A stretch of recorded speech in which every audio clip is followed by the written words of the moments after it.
Yeah. Okay, it does say that we're live, so let's crack on. So hello, everyone. Ben Richards from XP Property here. So this is the first Friday expose that we've done. If you're into property, if you're into business, if you're into entrepreneurship, hopefully you find this really, really useful. Jack and I have been building businesses for the past 5 years, and these Friday sessions are going to be all about our learnings from the week, the achievements that we've made, the headaches that we've had and the issues that we've had to kind of resolve as business owners, and then looking ahead at kind of what's happening in the next couple of weeks and what interesting stuff hopefully we can share with you guys. A brief overview of who we are. We've been building sort of 5 businesses over the past 5 years.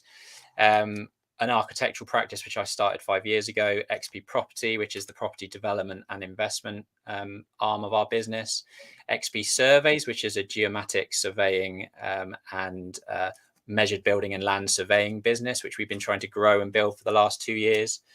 Jack and his brother run Central Suites, which is a property management and sort of HMO portfolio business. And then Aparo Social is a housing association development business where in the last 2.5 years, we've pretty much built an 8-figure rental business where we hand over assets to a housing association. And we're going to be looking to do more of that as we go. So welcome. Please do feel free to ask us questions as we go along. This is the first one we've done. Go easy on us. But there's loads of stuff happening in our businesses. We are trying to use this opportunity to kind of look back at what we've done in the week and share some of the learnings, hopefully give you lots of value, and also an opportunity to share some of the interesting projects that we're working on. So yeah, Jack, do you want to give yourself a bit of an intro? Yeah, welcome everyone. This is starting off from a fun idea of summarising our week, but it would be great to have some interaction and hear what you guys would like to hear a bit more about. Obviously, a lot happens in our businesses in a week, and we've had to condense this down to try and keep it within 30 minutes. But try and watch it through, because we're talking about today specifically the largest project that we've bought to date. We're talking about sales in some of our developments. We're talking about refinancing out some stock. We're talking about banking issues. We're talking about monitoring surveyors, assisted sales, and much more. So stay tuned to the end, but excited to be getting this going and doing this once a week, because I think it'll be just as valuable for us as hopefully it is for you. Yeah, definitely. Cool. So let's get straight into things then. We've got about 10 points that we want to run through, and Jack sort of briefly overviewed some of those. And the first one is a very, very exciting thing. It's something that we don't celebrate our wins enough, and business owners, I'm sure you'll have you'll come across that as well, where there's so much going on across the businesses. When something amazing happens, like it happened on Tuesday, we don't celebrate the wins enough. We're always getting straight back to, right, well, what's next? So yeah, this is a good opportunity to celebrate one of the big wins that we've had, and that was completing on our most recent project, which is our biggest project to date. And hopefully I can figure out how to use this tech and share screen. So while Ben's doing that, I could give you a bit of a brief overview of the scheme. It's based in Abingdon, which is in Oxfordshire. It's about 10-minute drive south of Oxfordshire. We initially started targeting Abingdon for our HMO portfolio, and we're the largest independent HMO landlord in Abingdon. As it goes, the more you buy in an area, the more you get known, and the more that you get offered stuff and get a good position on sites to buy. So what Ben's sharing here is the whole building that we're buying. It's actually an old malts house. It's right next to Waitrose, and the building itself is about it's spread over about 11,000 square foot of usable space, 10,000 square foot of office space, prerequisitely owned by Sovereign Housing Association as their head office. And we did our due diligence on the site. We thought that there was good residential scope on the building, albeit quite an old building. We were confident that we could get prior approval for residential change. In that process, and I'll give you a bit of an insight of how we secured this, we viewed the building. There was a lot of interest. There's a lot of interest for these sort of size of buildings, indefinitely, since PDR and planning approval for prior approval was available since 2015. We were outbid on the site. and it actually was going to go to an owner-occupier to be used as more of a laboratory office. But unfortunately, they found a covenant restriction on the title. Unfortunately for us, that covenant restriction didn't mean much to us because we wanted C3 residential planning use, and we managed to take a position on the site. So it was actually back 16 months ago that we missed out on this. That buyer almost took 12 months to not perform. And over the last few months, we've been putting everything together. Obviously, we exchanged a couple of months ago, and this week we completed on the site. Ben, do you want to give a bit of an insight more on the scheme that we've approved and what we're going for? Yeah, so like Jack says, it's currently in office. We've already secured permitted development rights to convert the office space into 16 flats. We will be submitting an enhanced planning scheme that takes those 16 units up to about 24. We had a good design team meeting this week with the architectural team, and we think we can secure a pair of Muse houses in the car park, convert some of the Undercroft space into additional flats, and also look at what we can do at the front here to potentially get rid of all this very sort of 1980s, 1990s glass and steel structure, maybe take this frontage up and across, and create some extra mezzanine space at the front here to get some more flats in as well. So really, really excited about this project. I think it's going to be a cracking one to follow. So, if you don't already follow us, please follow us on YouTube. We're going to be doing a lot more live walkthroughs. We're going to be talking you through the design as it unfolds and evolves. We've got a design team meeting next week with the structural engineer and utilities consultant, amongst some other people. So lots of interesting stuff that we hope you could learn from this project. So just to go through how we've actually structured this from a financial perspective, this is a project where we've raised 800,000 of equity investment, which is huge for us, and it's actually with an equity partner that we've worked with on another block of 14 flats in Abingdon, which we're just about to exit, and we'll come on to that shortly. We have bought on a 9-month short-term mortgage. The reason that we've done a short-term mortgage is because we're going back in for enhanced planning, and we want to leverage that new value when Ben gets potentially 24 or maybe even more units out of the site. So that's the old Malton. Stay tuned. Yeah, good stuff. I'm actually really excited about that one. I think it is going to be one of our best schemes. It's worthwhile saying we're actually in discussions at the moment, aren't we, in terms of the exit strategy? Do we sell? Do we rent?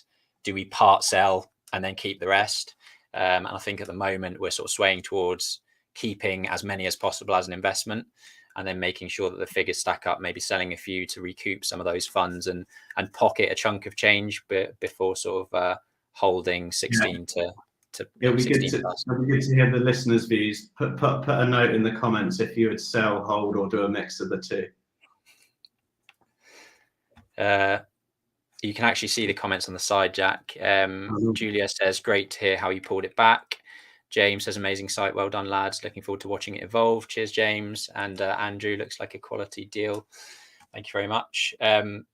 Yeah, let's move on to the next interesting thing that's happened this week. So if I get this right again and I share my screen. Yeah, cool.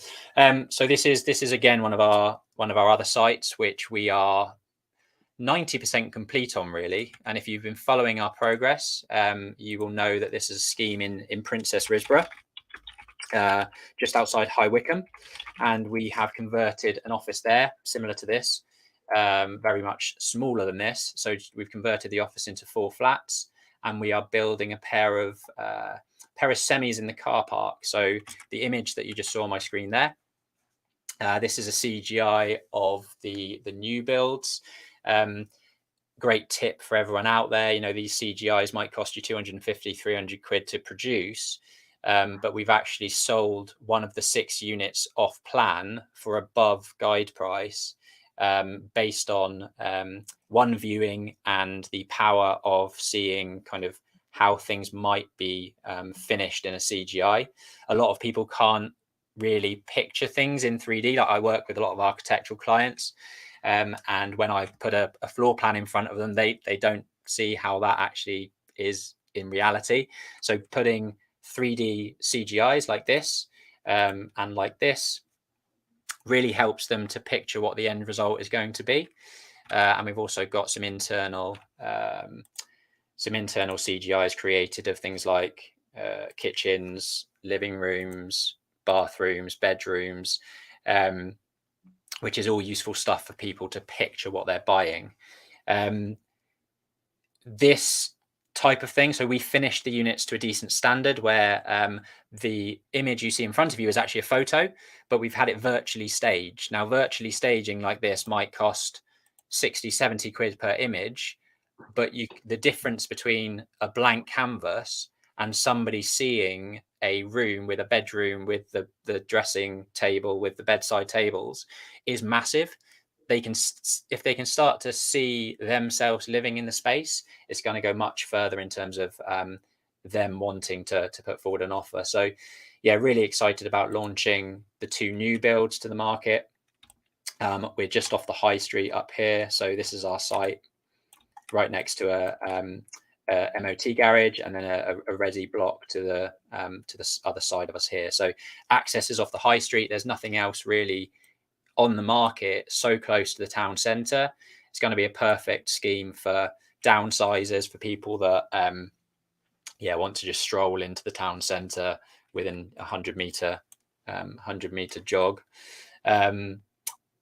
And yeah, that's really exciting thing that's happened on that scheme this week. We've launched to the market. We've got 2 viewings on Saturday, one for one of the new builds, and then one for one of the duplexes in the flatted development. And yeah, super excited to have seen that one progressing. So this was the site that we did an investor open day where we had mulled wine and mince pies on just before Christmas. Make sure you message us to get an invite to the next site visits that we do. And I think it's also worthwhile mentioning on that particular site, I know Ben's gone into detail about how we dress them when we're finishing them, when we're 90% through the construction on that site. It's worthwhile mentioning we bought that with planning consent all in situ, and we're due to make a substantial amount more profit from just value enhancements that we've made of going back into planning, redesigning, and obviously doing a better job than what was originally consented. And that too, like the old Maltings, was under offer with another buyer who didn't perform, and we pinched that also off them from the value of follow-up. On to the next one, Ben. That's a really good point, actually, and one that we've probably added about 250 grand's worth of value, and we've also saved about 50 grand's worth of build costs. And that's really kind of my role in the business, to take an asset, to take an opportunity, sweat it from a gross development perspective, but then also look at kind of value engineering and saving costs along the way as well. Yeah, cool. Next project is not too far away from the first one that we showed you. So it's in Abingdon again, in South Oxfordshire. It's an asset we bought about 18 months ago, right next to the River Thames. Absolutely beautiful, next to a couple of grade 2 listed. What were these again? There's a church. Schoolhouse? No, they're actually what do you call them? Vicars' houses, or they're it's all, so in that area. It's Abingdon has the widest church in England. Fun fact for you there, and all of the buildings around it supported all the Catholic needs, so including priests and so on and so forth. So we're in a very heritage area there. Brick built building, over 250 years old. This one we bought, as mentioned, 18 months ago, and it's been like a monster BRR, which people might know, and if you don't know, it's buy, refurbish and refinance. So it was 14 sort of dilapidated, badly laid out, badly let apartments. It used to be a mill. We actually bought the milling company, so it's very odd being only 31 years old and owning a company that's 56 years old. And we basically went one by one on each flat, refurbishing each flat to whatever it needed. Some needed a lick of paint, some needed back to brick and complete reconfiguration. We're now finishing the last flat, so that Google Earth image is not actually an accurate image of what it looks like at the moment. We've got a massive 3-tier scaffolding and lid on top of that to do the last apartment, which is going to be a 4-bedroom HMO utilising a loft, like a major loft conversion with several dormers, which we achieved in full planning. But the reason we're sharing this, and this actually won 2 awards this year, so I'm sure you're sick and tired of it if you follow us. So I won't go into too much detail about the scheme. But the reason we're talking about it is because we are currently in the process of refinancing this onto a single block product. So that what that means is we're approaching a bank, we're telling them we're finished, we want to refinance on its new gross development value, which is in excess of 3.1 million. To sort of set the scene, we bought this for 1.517, and we spent about 400k on the build. And in the refinancing process, and what's relevant to talk about this week is just before Christmas, we were looking at rates of about 5.8% fixed rate mortgage for 5 years. Before Christmas, so I'm talking November, we were looking at 6.8. But we've heard that the lender that we're looking to go with this month, this particular week, has dropped their rate 0.5% from the 5.9%. So we're actually under 5%. So if there's anyone out there looking for mortgage products before Christmas and got a little bit scared for refinancing things out, test the market again. It's starting to get a little bit softer and better to support people like us with investment stuff. Good stuff. Thanks for the comments, by the way. I'll track back on a couple of those because I've been busy trying to figure out how to use StreamYard whilst Jack's been talking. But missed a couple of questions. So James, who do you use for your CGIs and virtual dressing? I use a company called Pixangle Property Marketing. They're based in Balham in Southwest London. Really efficient, really cost effective. Absolutely love them. And another company called CGI Factor, who are, based in the UK and Poland, really. But yeah, if you need any introductions off the back of what you're hearing here, then do reach out to us either on social media or let me do one of these banners. There you go. info@xpproperty.co.uk. If you've got any details or anything, you think of anything when you off the back of this, then let us know. I feel like we're on daytime TV now. There you go. I suppose it technically is. It pretty much is. This is modern day daytime TV. And then what have we got? Thomas, did you get loft conversion passed at Sunset Court? I'd imagine is what you're asking about there. The answer is TBC. We've still got. We had an extension of time until today to respond with an updated package of information based on some conservation officer comments. I feel like we've addressed everything. Maybe next Friday I'll either be jumping for joy or I'll be slamming my hand on the table, depending on the result that we get. But there's a few intricacies about that. But yeah, good question. I can do the next one. How do you guys manage the holding costs if you buy without planning? Really good question. So the majority of lenders, from a short-term or bridging finance perspective, they retain their interest payments all off the loan. So let's say they're giving you £1 million and they're going to charge you 100k in interest over the year that you borrow it. They will give you 900k net day one. So when you buy the site, all of that interest is retained for the 12 months. Obviously, you have to redeem the loan within that period.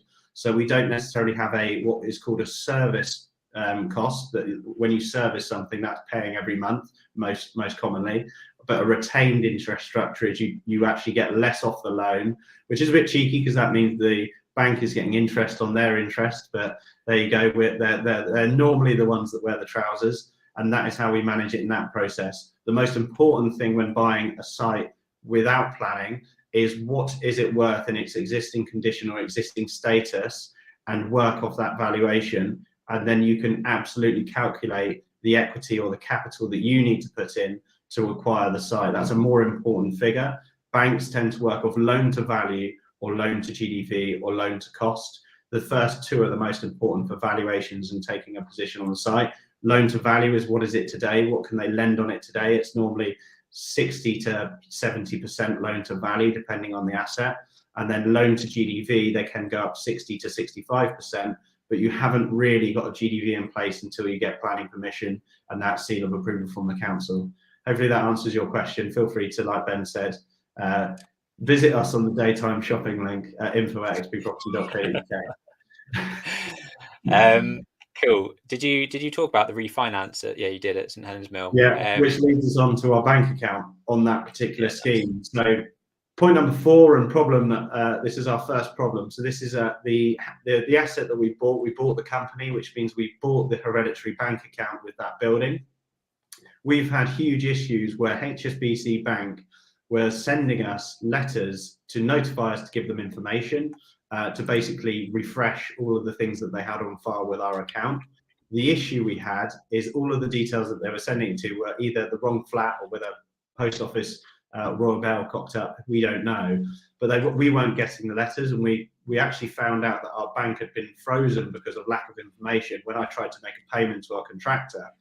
So in short, HSBC haven't got a direct point of contact to us, and we weren't receiving that information, so they froze our account. We've got enough monies in there to pay the people that we need to pay, but the headache we've been dealing with, and fortunately Saul in my team has helped me with this, because he spent probably more time on the phone than I have to HSBC. But these hiccups still happen, and unfortunately they can't be controlled to the point that you obviously know about them. And we've been working double shifts to try and get this bank account back live so that we can pay our contractors and sort out all the debtors that we need to pay. Hopefully, it was due to actually go back live today, so we're hopefully going to be back up online and cracking on. But that has been a massive pain point for us this week. So I think we've been out of our account for now 3.5 weeks. We can log in and look at the balance, which could pay everyone that we need to, but it's not really what we wanted. So that's a bit of joy. So point number 4, next one is quite exciting, and this is in Central Suites, but a very themed topic that we have also used in XP Property, and that's assisted sales. So this week we completed on the agreement of an assisted sale in Central Suites. Ben's just sharing our website. So Central Suites is an Oxfordshire-based co-living and management business that I run with Rob. Central Suites manages all of the stock in XP Property, but also has our own portfolio. We buy about 5 HMOs a year. We do a few rents, and we do some flips every year. This assisted sale that we've taken on is actually one of our landscape gardeners owns a buy-to-let property in a place called Yateley, which is just south of Reading. During the freeze that we had and ridiculous temperatures when it went down to like record-breaking -7 or 8 degrees, he had a burst pipe which leaked into his kitchen and basically destroyed the whole ceiling in the kitchen. He wasn't in a position to throw the money that it needed at the property, so he was going to take a hit on selling it because it was untenanted, obviously in a state of repair. And we agreed and shook hands to joint venture with him as the homeowner, refurbish the property, agree on a value that the property owes to him. We put in the works, we sell the property, and then we split the uplift. And you're probably thinking to yourself, why don't we just buy it, or why doesn't he just sell the property as is? Obviously, he's not getting great market value for it in its existing state. And our jobs as property developers or people in property is to add value and get premium values for stock. And then the next question is, why don't we buy it ourselves? The government has been slowly eking up the cost of stamp duty, which is the tax that you pay when you buy a property for residential property, especially if you're buying it within a limited company. So we worked out that we would have paid £20,000 in stamp duty alone just to buy this house off this guy, our JV partner. So what we agreed to do is, rather than necessarily buying the asset, taking a position, carrying the also the finance costs to do that, and also the legal costs, it's one simple joint venture agreement, which I'd like to think most property solicitors could draw up for around £1,000. We've actually got templates of these now. And once that's agreed, you can go in, joint venture with the homeowner. We bring the funds to refurbish it. We bring the team, we bring the expertise, we bring the design. And once that's finished, hopefully that'll be sold a subsequent profit that we can then split with the homeowner. So the way that it works, and I'll use the exact numbers, we're aiming to achieve 380,000 to sell the property. We're spending 30,000 in works, and we're giving the landlord 300,000 for putting the asset into this joint venture. And that's exactly what we did in XP before as an assisted sale. This is quite a small one, but we've done some slightly larger ones. And that's a bit of an insight to assisted sale. If anyone wants to hear more about assisted sales, definitely send us a message. On to the next point, monitoring surveyors. Yeah, cool. So in all of these projects that we work on, when there's ever banks involved, there'll always be a role for a monitoring surveyor, which is essentially a bank surveyor that comes and signs off valuations of work as works progresses on site. And ultimately, I just wanted to briefly touch on what they are for those that don't have monitoring surveys factored into your costs already. We're paying at the moment somewhere between £600 and £800 per visit plus VAT. And that's a cost to you as the developer, even though it's for the bank, you pay that on behalf of the bank. And ultimately, their role is to come to site to flag up any potential risks and issues to the bank, to look at the works complete against the work budgeted for, flag any issues that arise, look at the relevant planning applications, and if there are any planning conditions to discharge, how are your warranties progressing, how have there been any comments or conversations with building control in terms of issues that you've had to overcome. And ultimately, their role is to feed back all of that information to the bank with a drawdown amount. So we will submit a quantity survey or a cost breakdown of our valuation of works to date. Their role is to justify that amount or knock us back if, say, we apply for £100 drawdown and they say, well, actually, we're not happy that you have done 30 grand's worth of kitchen install yet. You've only done 20 grand. So we're going to knock that down to a 90 grand valuation. And then ultimately that report gets sent to the bank and then they release the funds, 2 days, 3 days after, or whatever it is. So that's the role of the monitoring surveyor in any development project. And Jack's got a few tales this week of various surveys that have been done. Yeah, so we had a survey done Wednesday on 2 of our sites, the 14 flats that you've seen that we're refinancing out, and also a flip that we're doing in Central Suites. The surveyor actually went to site, quite a fun story, who had already done the valuation survey for us to purchase it. And today he's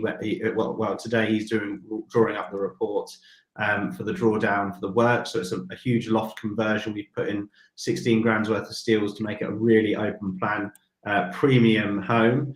And today I got asked the question whether it was for a drawdown or a purchase, which is quite comical to hear when he did the valuation initially. But there you go. But that's a bit on monitoring surveyors. One thing I will say, which I'm sure will help, is we always try and be as organised as we can and help them as much as we can, because there's a lot of information that goes into these, and obviously we all want to be working on the same team. Cool. We do have a question which I can answer from Thomas Oliver. How do you work out how much a HMO will be worth once converted, especially if it's under 7 beds, because it won't have a commercial valuation? Really good question, and I should be in a really good place to answer this, because every HMO we own is under 6 beds or less. In short, it can depend on how strong the surveyor's coffee is that morning. You don't really have a definitive answer, but what we do is we look at like for like comparables as private homes in those areas. So properties that we've produced in similar areas. So we've got a HMO in Henley-on-Thames, which we paid £500,000 for. We spent £100,000 on it. We got a gross development value refinance valuation at £800,000. That was actually marginally more than I thought we would get away with, purely because it's very unlikely that that house will recirculate back into the market and someone will buy a 6-bedroom, 5-bathroom house. So to a certain degree, when you are operating in the sub-6 beds, you are probably restricting how much capital value you can get back out and go again. For everyone listening out there, obviously, if you're taking an investment value on a HMO, you tend to value up higher because the rental yields depict the value of the building, because it's based on a yield cap rate multiplier. But when it's on a bricks and mortar valuation, it is really difficult to value. So we would look at, if it was to recirculate as a family home or go back into the market, not as an HMO, we look at the works we spent, what value that would add to the property. And yes, our portfolio does have sometimes equity left in. We're not really building a portfolio to gear it really high on capital yield rates, because we're building our HMO portfolio more of as a pension sort of kind of thing. So we don't want the risk of negative equity and interest rates really impacting us that much. So we like marginally lower valuations. But the first and best thing that you can do is look at if what you're spending is value, and that's a really key factor for us. We wouldn't necessarily do a lot of works where it's really pigeonholing it into a HMO, and we would much rather keep it fairly broad, because one day we might convert a whole portfolio back to single lets. from a management and maybe retirement perspective.